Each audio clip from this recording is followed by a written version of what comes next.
Welcome back to Bombastic Nation and Ting and Ting and Ting. Back with some more vibe for you. You understand what I say, Ting? I hope you guys are doing alright, man. I really hope so, and all these tumultuous things going on and all of that. I hope you guys are doing pretty good, you know what I mean? What it is we say? Keep living while you're living. That's what we say upon the island and thing, you know what I mean?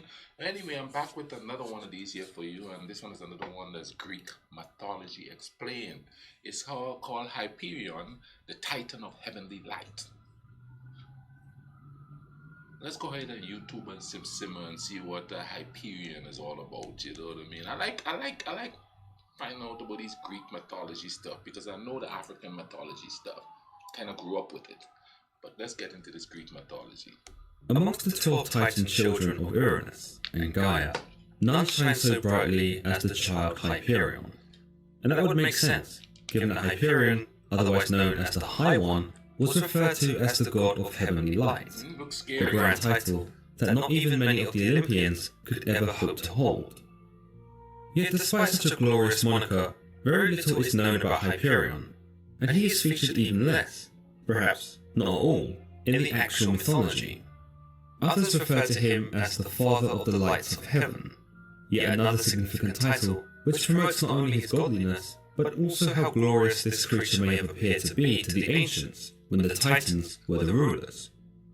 To the later ancient Greeks, Hyperion's title of Heavenly Light would be interpreted with a far more practical sense, in that he would be known as the father of Helios, god of the sun, Eos, the dawn, and Selene, the moon. To many, his fathership over these entities which were also seen as personifications for Earth's most important features, would be Hyperion's most important role, a role so important that it would overshadow anything else that the Titan might have achieved or had set about doing. This would justify why there is so little documented about him when we consider the mythology. Yet there is something about this god of heavenly light that marks him out from his Titan brothers and sisters. Perhaps it is the angelic vibe he gives off in his relation to this heavenly light that makes him more relatable to an audience of today. After all, his name can be translated to mean the Watcher from above, certainly a title that seems connotative with that of an angel, or even a guardian angel. Those of you more familiar with the Enochian legend will know that the Watchers were another term for a group of angels that were sent to survey the world during the age of early man.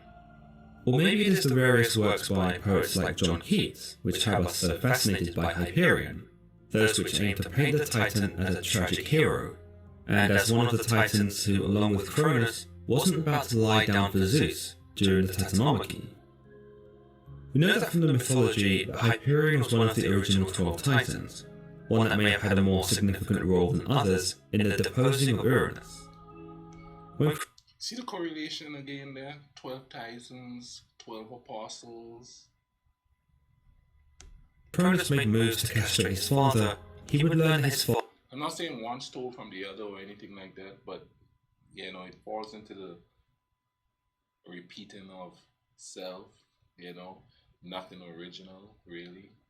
So everything sort of correlates to a certain degree because in African mythology there's gods of the ocean, gods of the river, goddesses of the whatever, you know what I mean?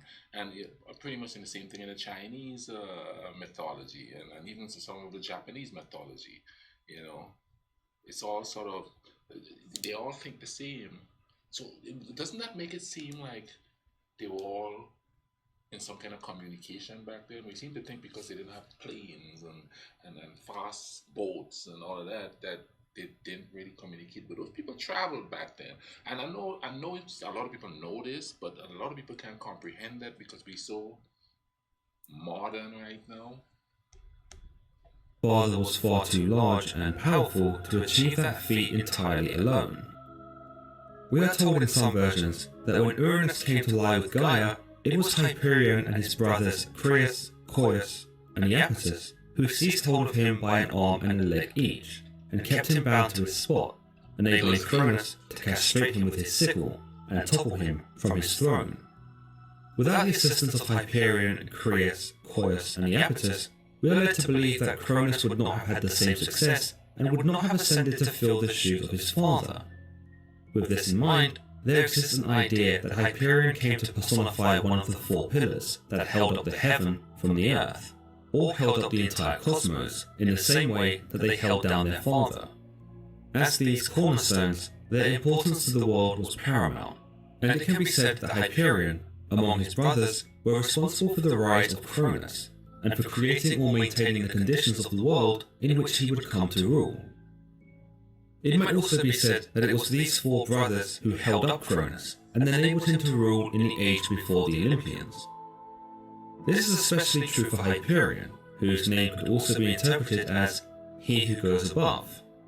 The idea can be interpreted as Hyperion going above and beyond his duty, and becoming a cornerstone of the very world itself, for he was surely doing more than was requested or expected of him. It also suggests that without Hyperion, as well as his brothers, Cronus' rule would not have been so absolute, and that he may have threatened to fall had any one of them chosen to slack. This brings up another interesting discussion.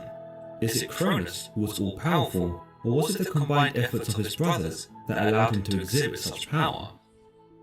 Other ideas suggest that Hyperion could have been viewed as a primal god, who decided upon the cycle of the sun, the moon, and the dawn, given that they were his children, and thus obedient or influenced by his instructions. Through this, it would provide the ancient Greeks with an idea of how the rhythm of days and months were established. His close brother Creus, on the other hand, presided over the heavenly constellations, and so, almost complementarily, established the cycle of years and seasons. Another idea, which deviates somewhat from Prometheus' creation of man, is that the Titan brothers bestowed upon man a certain quality, in Hyperion's case, the gift of eyes and sight. The ancient Greeks would once believe that it was the eyes which emitted light, and some might have said that this was the gift given by Hyperion, allowing man to see. Him being associated with being a watcher might also have given some credence to this belief, but this cannot be substantiated. Along with his sister wife Theia, she who was considered to be the Lady of the Aether, the shining blue within the sky, both entities were closely associated with the heavens, as well as the light which shone upon the earth. Now, when we consider the light shining upon the earth, it's easy for us to think of the sun. But whilst Hyperion might have once considered to be a representation of the sun, at least because of the light it provides, it was his son Helios who would become more commonly associated as the god of the sun, or the sun itself. But when we look at sources such as Homer's Iliad and the Odyssey, we see Homer refer to the sun as Helios Hyperion, almost suggesting that Hyperion was in part a representation of the sun, or maybe just responsible for it. You might say that this is further reinforced by Hesiod's Theogony, where the sun is referred to as Hyperionides, or the son of Hyperion, allowing for a clear distinction between the two. In following texts, Hyperion would be established as a god that represented a more fantastical heavenly light, or merely a god of vigilance, wisdom, and watchfulness, whilst Helios became the physical incarnation of the sun. We know little about the actual character of Hyperion from the mythology. Evidently, we can gather that he supported his brother Cronus' rule, and that when Zeus challenged him, Hyperion remained loyal to his kind. We know even less about his relationships with anyone, least of all his sister wife Theia, from whom she bore him the children Helios, Eos, and Selene. Perhaps one of the only things we can gather about Hyperion was his fate, and that like many of the other Titans, was cast into the pits of Tartarus, a void beneath the foundations of everything. Some sources state that this was the final resting place of the Titans, and that beyond this, they became mere shadows in the pantheon, and were ditched in favour of the more popular Olympians. Other ideas, most notably by ancient Greek poet Pindar, or by Aeschylus in Prometheus Unbound, suggest that Zeus eventually took pity on the Titans and released them. Whilst Hyperion does not appear to be mentioned during the war between Zeus and Cronus, an unfinished poem by John Keats, titled Hyperion, seeks to establish him as something of a main player during the conflict. We see Keats attempt to characterize Hyperion as a tragic hero, one who refuses to go down without a fight during the Titanomachy, and one who gives his full support to Cronus, or Saturn, his Roman counterpart. We learn in the poem that Cronus, or Saturn, has already lost the war to Zeus, or Jupiter, and grieves this loss, as well as the loss of his power. Amongst him are the other Titans, who sit miserably in their defeat, futilely theorizing over whether it would be best to rebel against the usurpers or to concede to them. Hyperion, however, is not present, but appears to be in his own palace, the only Titan who has not been felled by Zeus, and one who still maintains most of his power. Uranus, who appears to bear no ill will to his son for aiding his brothers in his castration, visits Hyperion and tells him that he ought to go to Cronus and surrender with the others.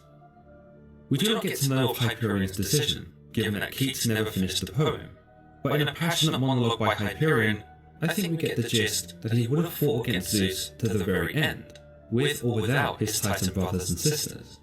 He states, "Saturn is fallen. Am I too to fall?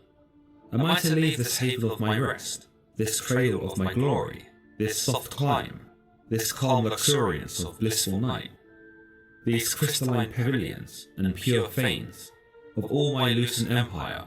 It is left deserted, void, nor any haunt of mine. The blaze, the splendor, the symmetry, I cannot see but darkness, death, and darkness. Even here into my center of repose, the shady visions come to domineer, insult, and blind, and stifle up my pomp. Fall, no, by Tellus and her briny robes, over the fiery frontier of my realms, I will advance a terrible right arm, shall scare that infant thunderer, rebel Jove, and bid old Saturn take his throne again." I think it's safe to say that had Hyperion gone toe-to-toe with Zeus, he would have been thwarted just like the others.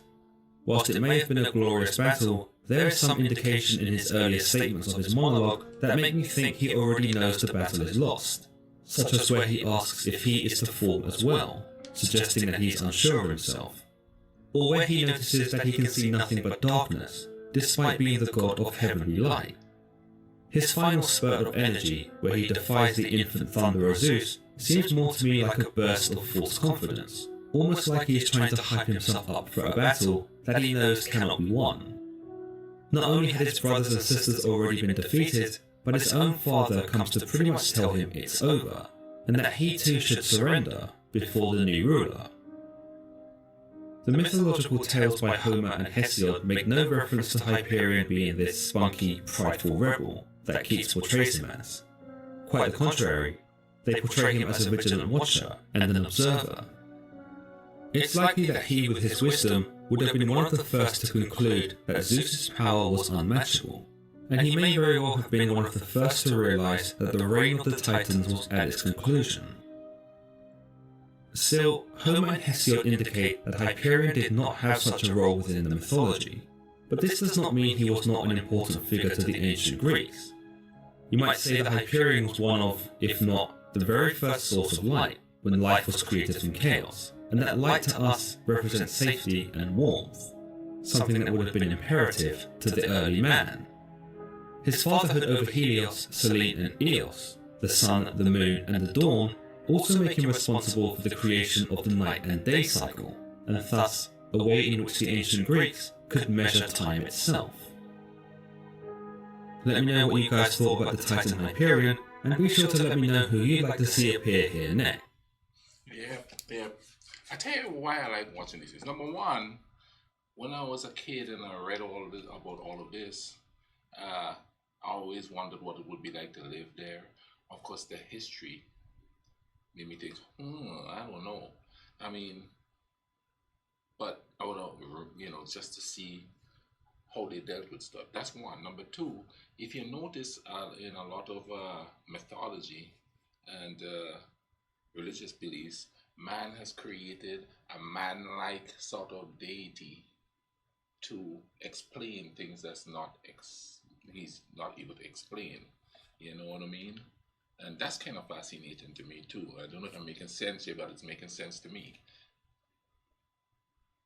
So all this mythology, I wonder back in the day, because as you could tell in Greek mythology, the gods battled the Titans, and the Olympiads, and all of them came into play. Was there like a doomsday thing?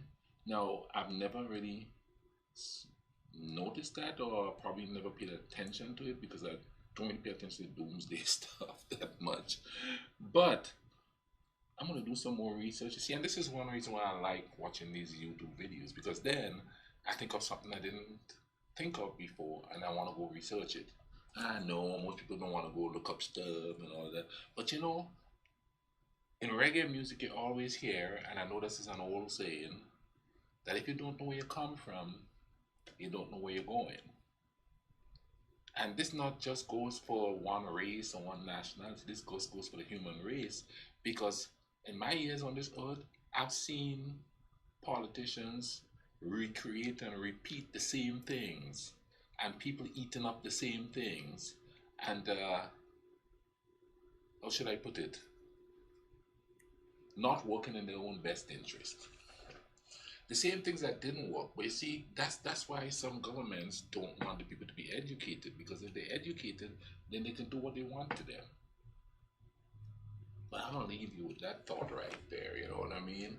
Uh, Hit that notification button so you know when I'm going to send out videos. Drop a like in there, drop a comment. Those who commented and those who subscribed, thank you very much. Uh, Thank you for keeping me company, because this is what this is about. You know, I know you're not here with me, but you know, when I know you guys watch it, that means company. But anyway, take care of each other. Be compassionate. Show respect to a stranger. Make it cool runnings.